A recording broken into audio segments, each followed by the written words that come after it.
A'udzubillahi minasyaitonirrajim. Bismillahirrahmanirrahim. Rabbi israh li sadri wa yassir li amri wahlul 'uqdatam min lisani yafqahu qawli, amma ba'du. Hadirin yang dirahmati oleh Allah Subhanahu wa taala, alhamdulillah syukur kita masih dipertemukan lagi di channel kami yaitu Cermin Anak Soleh.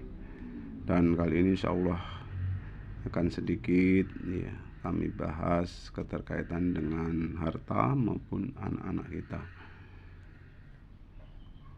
Untuk yang berikutnya, salawat serta salam semoga tetap tercurah kepada junjungan Nabi besar kita Muhammad Sallallahu Alaihi Wasallam, yang insya Allah senantiasa kita nantikan syafaat ataupun pertolongannya di yaumil qiyamah nanti. Amin amin ya rabbal alamin.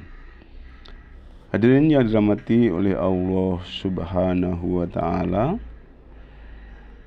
salah satu di dalam surat Al-Anfal ayat 28, Allah Subhanahu wa taala tegaskan, A'udzu billahi minasyaitonir rajim. Bismillahirrahmanirrahim. Wa'lamu annama amwalukum wa aulatukum fitnah wa anna Allaha 'indahu ajrun 'azim.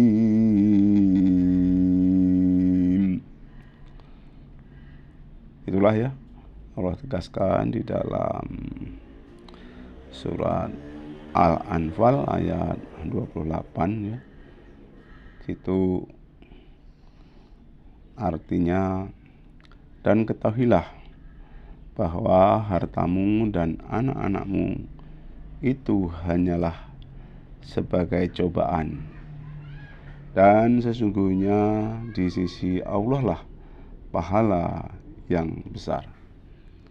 Hadirin yang dirahmati oleh Allah Subhanahu wa taala, keterkaitan dengan hidup di dunia ini memang kita diwajibkan untuk mencari bekal untuk keselamatan di dunia ini, untuk menuju di alam-alam berikutnya khususnya di alam akhirat Nah, bekal tersebut di samping harta tentunya juga ilmu Tetapi Allah tegaskan tadi di dalam Al-Quran, wa'lamu annama amwalukum wa auladukum fitnah wa anna Allaha 'indahu ajrun 'azim.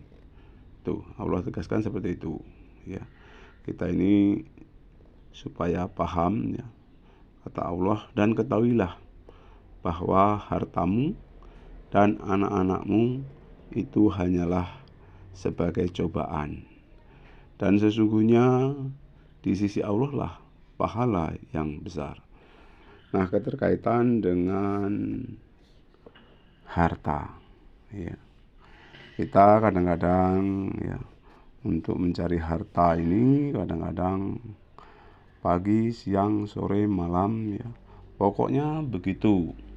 Kita selepas tidur seolah-olah harta dan harta yang kita pikirkan, padahal itu sebenarnya adalah cobaan kita namanya cobaan kita harus mencermati dengan sebaik-baiknya. Jadi mencari harta memang itu wajib tapi jangan karena kita mengejar harta akhirnya kita lupa akan kepentingan ibadah yang tujuan akhirnya adalah untuk keselamatan di akhirat Boleh-boleh saja, sah-sah saja kita bekerja sesuai dengan bakat ataupun kemampuan kita, boleh-boleh saja tapi ingat bahwa di samping bekerja itu juga kita berdoa, di samping kita berdoa juga kita beribadah Nah, kaitannya dengan bekerja memang juga ibadah, Tetapi ibadah-ibadah yang dimaksud seperti halnya ibadah sholat, ibadah zakat, ya, ibadah puasa, ya, ibadah berzikir, ya, ibadah memberikan sesuatu kepada orang lain, dan semua aktivitas yang kira-kira positif itu disebut dengan ibadah, ya. Jadi kalau kita bertitik tolak, ya, dari apa yang dikatakan oleh Allah Subhanahu wa taala dalam surat Al-Anfal tadi, ya, bahwa harta kita, ya, yang kita miliki, ya, itu sebenarnya cobaan, ya. Kita jangan terlena terhadap cobaan tersebut, ya. Tentunya kita waspada, karena itu cobaan kita harus waspada, berhati-hati, ya. Jangan sampai cobaan itu menggelincirkan kita, ya, ke tujuan hidup yang hakiki, yaitu tujuan hidup yang hakiki kita adalah untuk mencapai kebahagiaan baik di dunia ini maupun di akhirat kelak, ya. Jadi nggak dilarang kita mencari harta, nggak dilarang, ya. Bahkan, ya, kita disuruh mencari harta, ya, sebanyak-banyaknya, ya, untuk ibadah naik haji. Nah, karena tanpa uang yang banyak, tanpa harta yang banyak untuk menunaikan ibadah haji itu, ya, nggak mungkin, ya, nggak mungkin. Tapi ya ada juga yang melaksanakan ibadah haji, tapi karena ada istilahnya orang yang mengangkat dia supaya bisa naik haji. Jadi walaupun bagaimana kita disuruh mencari harta yang sebanyak-banyaknya, ya, tapi tetap kita nggak meninggalkan ibadah-ibadah yang utama, yaitu sholat khususnya. Hadirin yang dirahmati oleh Allah Subhanahu wa taala, kemudian anak-anak kita, ya. Anak-anak kita juga merupakan cobaan, ya. Jadi ya sebatas kemampuan kita mendidik anak, ya. Ya, kalau kita arahkan, ya, tentunya kita arahkan supaya anak kita menjadi anak yang soleh.